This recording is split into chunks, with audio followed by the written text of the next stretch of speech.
할렐루야. 5월 6일 목요일 새벽 예배를 시작하게 됐습니다. 우리 성도님들 모두 샬롬이시죠.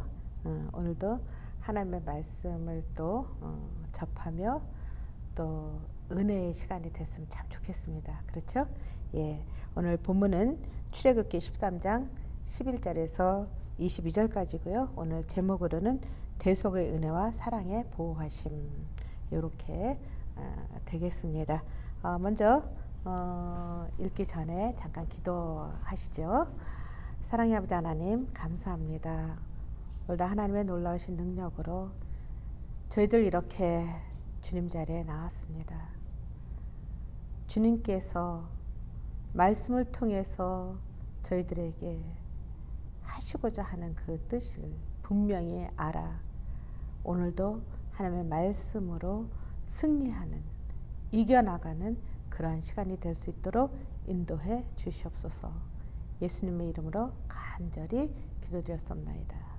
아멘. 오늘 13장 11절에서 22절까지 제가 봉독해 올리겠습니다.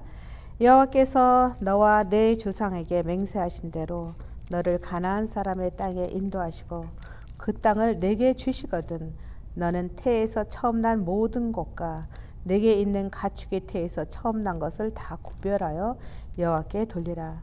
수컷은 여호와의 것이니라. 나귀의 첫 새끼는 다 어린 양으로 대속할 것이요 그렇게 하지 아니하려면 그 목을 꺾을 것이며 내 아들 중에 처음 난 모든 자는 대속할지니라. 후일에 내 아들이 내게 묻기를 이것이 어찌 됨이냐 하거든 너는 그에게 이르기를 여호와께서 그 손의 권능으로 우리를 애굽에서 곧 종이 되었던 집에서 인도하여 내실세. 그때 바로가 완악하여 우리를 보내지 아니하매 여호와께서 애굽 나라 가운데 처음 난 모든 것은 사람의 장자로부터 가축의 처음 난 것까지 다 죽이셨으므로 태에서 처음 난 모든 수컷들은 내가 여호와께 제사를 드려서 내 아들 중에 모든 처음 난 자를 다 대속하리니 이것이 내 손의 기호와 내 미간의 표가 되리라. 이는 여호와께서 그의 손으로 권능으로 우리를 애굽에서 인도하여 내셨음이니라 할지니라.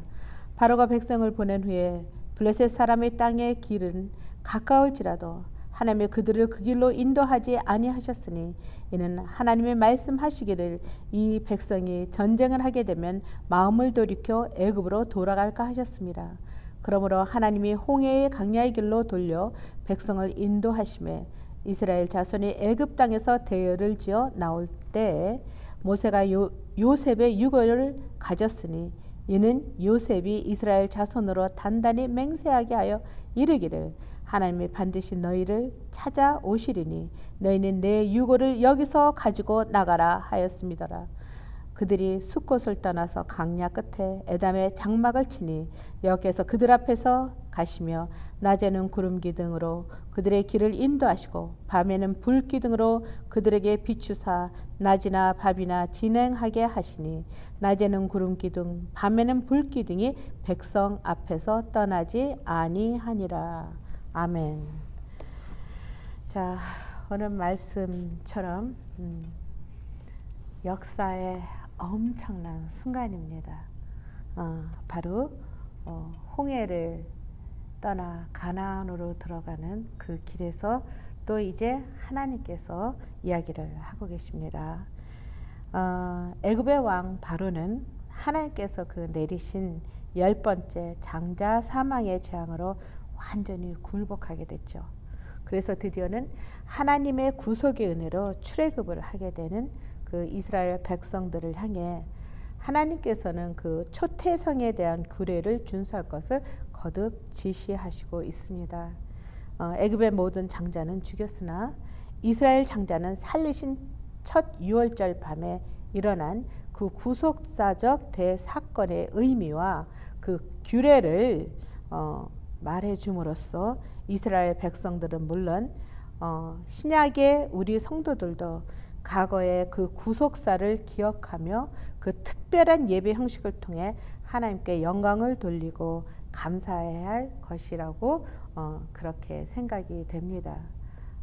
어떻게 보면 우리가 어린아이들을 가르칠 때 똑같은 말을 하면 애들은 그런 말을 하죠. 엄마 이거 몇 번 들으면 100번이야. 이런 말 하잖아요. 그렇게끔 하나님도 우리를 향한 그 애틋함이 자녀 삼으신 당신의 백성들이기에 하나님께서는 저희들의 섭리를 너무나 잘 알고 있거든요. 그래서 또 하나님께서 이러한 지시를 정확하게 다시 또 하게 됩니다. 그런데 그것이 그 이스라엘, 당시의 그 이스라엘 백성을 뛰어넘어 하나님의 계획은 영원한 먼 앞날까지도 바라보고 계신다라는 거죠. 그래서 하루가 천년이요, 천년이 하루라고. 누구한테? 하나님께는요. 그렇죠? 자, 그리고 또 여기에서 우리 13장 17절에서 22절에서 지금 보면은요, 첫 번째는 그 장자, 이집트인들의 장자는 가축까지 다 죽였잖아요. 그렇죠? 그런데 하나님께서 구속하신 그 역사의 첫 태성이라고 하는 그 엄청난 감격의 감사가 우리 모두에게 있어야 되겠죠. 그리고 오늘은 13장 17절에서 22절을 보십시다. 여기에는 지금 홍해를 건너 본격적으로 광야 생활이 이제 시작하기 바로 직전, 여기 남자들 장정만 따지면 60만 대군이잖아요. 그런데 거기에 3배 정도를 해야 정확한 숫자가 나온대요. 왜냐하면 부녀자들과 노인들과 어린아이들까지 합하면은 아마 200만은, 어떤 분이 250만이라고도 하는데 보통 추정하기를 200만 정도로 추정합니다. 그 백성들이 그 함께할 여정에서 가나안에 들어가는 실질적인 그 코스가 3군데 쪽으로 나눠진다고 합니다. 그런데 하나님께서는 그 중에서도 가장 가깝게 해서 빨리 들어가는 길보다는 오히려 그 해변가에 위치하고 있는 그 블레셋 땅, 즉 그들은 철기 문명으로 굉장히 발달되어 있는 그러한 백성이고요. 또 그 사람들은 굉장히 흉악하고 흉폭하고 그리고 아주 난폭한 그런 사람들이라고 합니다. 그래서요, 그 땅으로 블레셋 사람들이 사는 그 땅으로 들어가면 10하루길이면 됩니다. 그럼에도 불구하고 하나님께서는 그렇게 하시지 않으시고 얼마의 세월이 걸렸냐면요, 가나안까지 들어가는 그 코스가 40년이란 말입니다. 40년. 예, 10하루길이 아니고 40년이요. 예, 그래서 여기에서 블레셋 사람의 땅을 거쳐 들어가면 아까도 얘기했지만 10하루길. 하지만 영적으로 그 어린 이스라엘 백성들에게 그 아까 얘기했던 그 흉폭하고 잔인한 그 블레셋 사람들로 인해서 그들과 전쟁을 한다고 한다면 이 이스라엘 백성들은 무기도 없고요. 또 이들이 했던 주업은 목축업이었고요. 또 그것으로 생계 유지를 했을 뿐만 아니라 사실 나중에는 애굽의 노예로 탈바꿈하면서 자기 자신들이 일해서 사는 것보다는 일을 하면, 즉 그들이 무엇을 하라고 시키는 일에만 하고 살아왔어요. 근데 그 살아온 기간이 430년, 즉 4대를 걸쳐서 그러한 생활을 하니 하나님께서는 10하루라는 그 길을, 홍해의 광야의 길을 돌려서 가나안까지 들어가는 길이 40년. 어떻게 보면 하나님께서 자기 백성들을 골탕을 먹이려고 하신 것이 아니었을까라고 하는 생각조차 들잖아요. 그런데 그것이 아니었습니다. 우리 13장 17절에 바로 보면은 여기에서 바로가 얘기했던 것처럼 블레셋 땅으로 들어가게 된다고 한다면 그 애굽 땅으로 다시 돌아가지 않을까. 왜? 블레셋의 험악한 그 사람을 통해서 전쟁을 하게 되면 거기서 살아남을 백성이 얼마나 있겠습니까? 그렇죠? 자, 그래서 그것이 하나님께서 이 백성을 알기 때문에 배려하신 은혜였다라는 것이죠. 또한 첫 번째는 그거였고, 두 번째로 보면은 또 출애굽 구속의 사건은 역사적으로도 확증되고 증명할 수 있는 것이 바로 무엇이냐면 요셉의 유언대로 그의 유고를 가지고 나옴으로써 확실한 실질적인 일이었다라고 하는 것도 역사학자들을 통해서 나타날 수 있다라는 것이죠. 그래서 두리뭉실이 아니에요. 하나님의 말씀은 정확하고 그분이 얘기하신 그대로 행하십니다. 예. 그리고 그 다음에 여기에서 그 강야 생활 40년의 길을 가면서 이제 시작하는 것이 어떻게 시작을 하느냐면 그 강야 생활을 인도할 구름 기둥과 불 기둥의 인도가 시작된다고 여기 나와 계십니다. 근데 여기서 민수기로 넘어가서 9장 15절에서 23절을 보면 우리가 볼 때 구름 기둥과 불 기둥이 따로따로 있어서 두 가지 기둥을 얘기하는 것처럼 보이잖아요. 그렇지 않습니다. 여기에서는요. 낮에는 그 강야하면 바람과 얼마나 햇빛이 따갑겠습니까? 자, 그래서 낮에는 그 구름 기둥으로 강야의 열기를 덮어줬어요. 그래서 그것이 구름 기둥처럼 보였고요. 그 다음에 밤에는 그 강야에 또 아침과 저녁의 그 기후 차이가 엄청나다고 해요. 이 강야가요. 그래서 그 밤에는 혹독한 바람에 추위가 있기 때문에 불기둥으로 그 열기를 줘서 보호막이 되어 주셨다라는 것이죠. 여기에서 더 나아가 구름이라고 하는 그 뜻을 보면은 첫째는 구름을 통해서 하나님의 존재성, 하나님은 어떻게 하다고요? 계시다라는 거. 하나님은 어디 계시다고요? 저희와 함께 계시고 저와 함께 걷고 계신다라고 하는 그 존재성에 대한 것이죠. 두 번째는 성막 안에 구름이 또 그쪽으로 확 덮여 있다라고 하는 것은 하나님의 임재하심이에요. 예, 하나님은 그곳에 계신다라는 것이죠. 그리고 또 한 가지 세 번째의 뜻으로는 인도하심을 여기에서 상징적으로 이야기한다고 생각합니다. 우리가 얘기했었던 모세의 의견에 따라서 움직이는 것이 아니라 하나님의 뜻에, 모세도 하나님의 뜻에 하나님께서 원하시고 바라시는 대로 그가 순종해서 그 길로 따라갔다라는 것이죠. 그래서 이거를 이렇게 보면서도 우리가 생각할 수 있는 것은 모세도 사람이고 저희도 사람이에요. 그래서 저희들의 생각은 굉장히 세속적이에요. 저희들이 굉장히 영적인 것 같죠? 아니에요. 저희들은 순간순간 편한 길을 너무 좋아해요. 그리고 순간순간 유혹도 엄청 많이 받아요. 그래서요, 하나님께서는 우리를 너무 아시죠. 그렇기 때문에 당연히 하나님의 인도하시는 방법은 사람의 생각과 너무도 다르다라는 생각이 듭니다. 그렇죠? 우리가 생각하면 지름길을 놔두고 무슨 일이냐고. 지름길을 놔두고 돌아 40년. 이게 말이 되느냐고요. 애들 말처럼 it makes sense? 이게 센스가 되느냐고요. 말이 되느냐고요. 근데 어떡할 거예요? 그렇게 역사의 사실로 이 성경책에 쓰여져 있는 건데요. 그렇죠?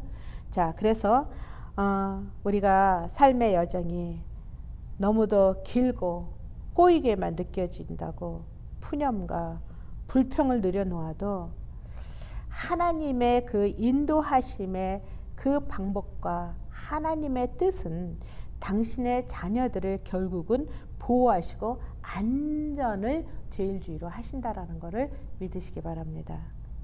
자, 그래서 이렇게 보면 하나님께서 우리의 현실에 어려운 생활을 방관하는 것처럼 느껴지고 어떤 때는 무기력한 하나님, 또 진짜 하나님이 계신가 있는지 없는지도 의심하게 되고요. 또 어떤 때는 왜 이렇게 무거운 짐을 나에게, 그래서 모세도 얘기했어요. 내가 저들을 낳습니까? 저들이 내 백성입니까? 라고 하나님 앞에 아우성을 하잖아요. 저희들이 그래요. 예. 그런데 그래서 그러한 모든 짐과 그러한 것들이 나의 등을 짓누르고 나의 어깨를 억압하는 것처럼 느껴지는데요. 그럴 때도 여러분들은 있든지 없든지 느끼시든지 못 느끼시든지 바로 그곳에 주님이 저와 함께 계신다라는 걸 여러분은 느껴야 돼요. 그리고 그 가슴에 뜨거운 그 마음이 나 혼자가 아니야. 여기는 하나님이 계셔 라고 하는 그 믿음을 여러분들이 붙드시기 바랍니다. 예, 그래서 우리는 억울하고 원통하고 세상에 이럴 수가 있나 라고 하고 그렇게 해서 우리가 울고 흐느끼고 소리 지르고 부정하고 싶지만 그렇게 할 수 없는 것이 우리 마음속에 이미 그리스도의 영이 우리를 다스리고 있기 때문에 이 부인도 아무나 하는 게 아니에요. 네, 맞습니다. 유다도요, 저는 참 안타깝게 생각하는 게 그 유다도 조그만 방향을 틀었으면 그 예수, 그분이 나의 구세주임을 왜 몰라가지고 그런 어리석은 짓을 했는지. 저희들은 유다보다 난 사람입니까? 그렇지 않잖아요. 그럼에도 우리가 예수의 영으로 점철되어 그 성령께서 저희를 인도하니까 이렇게 힘들고 어려운 때라도 저희는 결국은 하늘을 바라보고 하나님 주여 라고 외치지 않습니까? 이것이 바로 믿음 있는 자들이에요. 예, 그래서요 하나님께서는 우리와 함께 나의 마음과 나의 손을 잡고 나의 어깨 위에 당신의 손을 얹으시고요. 내가 얼마나 너를 사랑하는지 아니 라고 하는 그 속삭이는 거. 우리는 엄청난 것이 있고 엄청난 일이 터져야 거기에 살아계신 하나님이 계시고 하나님께서 해주셨다고 우리는 그렇게 자랑하고 떠들기를 원하는데 엘리야 같은 격도 하나님 어디 계십니까? 라고 좌우를 바라봤을 때도 폭풍 위에 요란한 소리 위에 있지 않으셨어요. 아주 잔잔한 목소리로 주님이 다가오셨습니다. 그 세미한 음성, 그 음성을 들으려고 우리 자신들이 영적으로 예민해져야 되지 않을까 그런 생각이 들어집니다. 그래서 우리가 지금 현재 가지고 있는 고통의 시간들이라고 한다면 힘들다는 생각이 든다고 한다면요. 저 같은 경우에도 이제 고생 그만한 여기까지 하면 되지 않았나 라는 생각을 드는데도 가끔 어디까지 가시렵니까? 언제까지 이 길로 이렇게 묵묵히 계시렵니까? 라고 하는 퀘스천을 가끔 주님 앞에 던지기도 합니다. 그러면서 제 마음속에 다시 오는 말씀은 부메랑이 돼서 오죠. 그 시간. 그 카이로스의 시간은 물리적으로 흘러가는 그 크로노스의 타임이 없이는 그 하나님의 은혜의 시간을 그렇게 쉽게 가질 수가 없단다 라고 저에게 말씀하는 것 같아요. 그래서 오늘도 하나님께서 여러분들을 다스리고 있다고 생각을 한다고 한다면 그냥 납작 엎드리시기 바랍니다. 그리고 말씀 시편 크게 읽고요. 그리고 찬양을 막 하세요. 예, 그 길이 나를 살리는 길이요. 그 길이 주님과 더 가까이 하게 하는 길입니다. 어때는 너무 힘들면요. 기도도 잘 안 나와요. 우리 솔직하게 얘기하는 거예요. 그렇죠? 그럴 때 그냥 찬양하세요. 아니면 하나님의 말씀, 아니 주여라고 하는 그 마디만을 외쳐도 주님께서는 머리부터 발끝까지 저희들 전체를 다 보고 계시고 알고 계시는 분이시기 때문에 저희들의 사정과 형편을 알고 계시고 정확한 때가 언젠지도 알고 계신다라는 거 믿으시기 바랍니다. 예, 저는요 그 하나님의 명령에 따라서 200만이나 되는 그 이스라엘 백성들을 이끌고 앞으로 40년의 그 광야의 생활을 시작하는 그 모세가 그 매일 아침 뜨는 태양을 보고 과연 감격만 했겠습니까? 힘들지 않았을까요? 눈 뜨는 것이 너무나 끔찍하다는 생각을 들지 않았을까요? 여러분 다시 한번 생각하면서 오늘 하나님의 은혜가 어디까지 나에게 임했나 한번 물어보시기 바랍니다. 그래서요 오늘도 주님과 함께하는 놀라운 그런 은혜의 시간이 될 수 있도록 그렇게 하루를 승리하시기 바랍니다. 기도하겠습니다. 귀하신 아버지 하나님, 오늘 강야의 여정이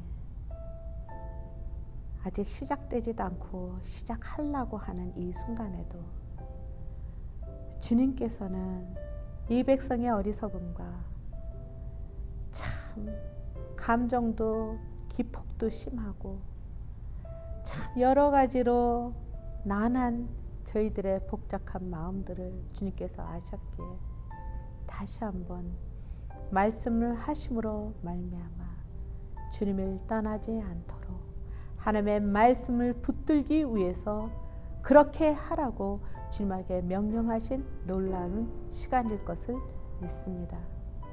오늘도 이 강야를 살아가는 저희들에게 하나님의 은혜와 하나님의 사랑을 느끼며 만지며 또 그 안에 품으며 안기는 그런 시간이 될 수 있도록 주여 역사하실 줄 믿습니다. 우리 주 예수님의 이름으로 간절히 기도드렸습나이다. 아멘.